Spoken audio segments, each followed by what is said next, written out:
marche sans faire de bruit, comme s'il avait appris très tôt que le monde écoute trop.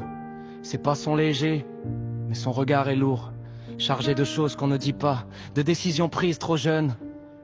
Il sourit parfois, un sourire rapide, presque joueur, mais derrière il y a cette fatigue silencieuse, celle qui ne demande rien à personne. Dans sa tête, une musique coule, pas une musique qui crie, une musique qui fond lentement dans le cœur, comme une neige tiède qui tombe sans prévenir. Chaque note ressemble à un souvenir qu'il n'a jamais vraiment vécu, mais qu'il porte quand même. Elle bat au rythme de son sang, elle l'apaise et le déchire à la fois. Il a appris à survivre avant d'apprendre à rêver. Comme Killua, il connaît la vitesse, la fuite, l'instinct. Comme Suzuya, il porte une folie calme, une étrangeté presque enfantine qui masque les cicatrices invisibles. Il n'est ni totalement perdu, ni vraiment sauvé, juste en équilibre sur ce fil fragile entre lumière et chaos. Parfois il lève les yeux vers un ciel qu'il ne croit plus vraiment. Il se demande s'il est un personnage secondaire dans une histoire trop grande pour lui, ou s'il tient encore un rôle à jouer, orvé, gravé quelque part dans son esprit, comme un rappel cruel et magnifique. Si le monde est une histoire, alors chaque choix est une ligne qu'on écrit avec son propre cœur. La musique continue. Elle ne promet rien. Elle ne ment pas non plus.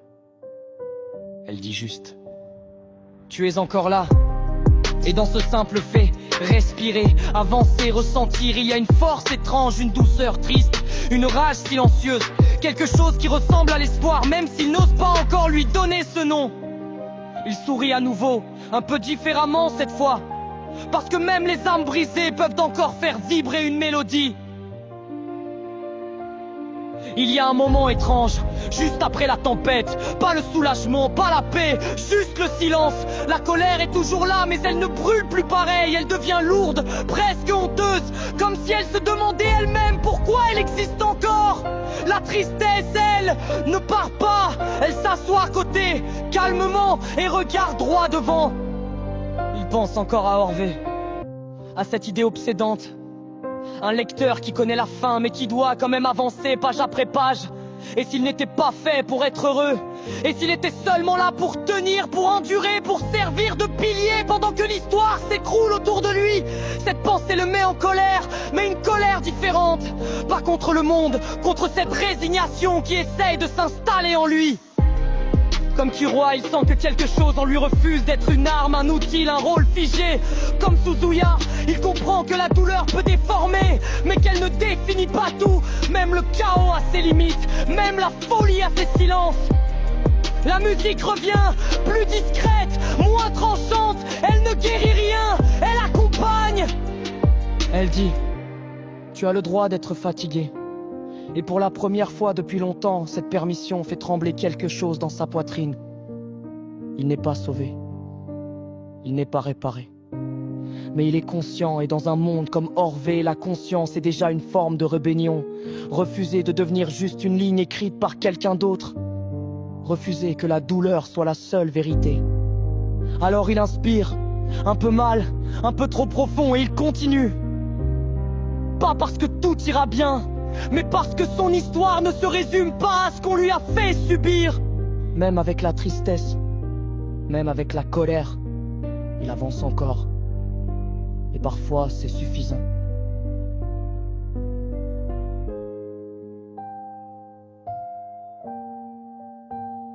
Et à la fin, il ne reste rien à sauver. La tristesse s'installe comme un poids sur la poitrine, lourde, poisseuse, impossible à repousser.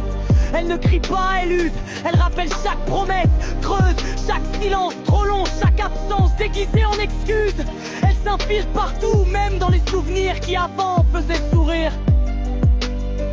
La colère, elle brûle, elle serre les dents, tremble dans les mains, cogne contre les tempes. Elle hurle contre l'injustice, contre les mots jamais dits, contre ceux qui ont détourné le regard.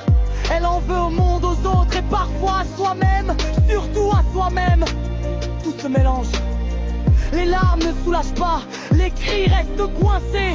Il n'y a pas de leçon, pas de morale, pas de lumière au bout, juste ce goût amer, cette fatigue profonde et cette rage sourde qui refuse de disparaître. Et c'est comme ça que ça se termine. Pas en paix.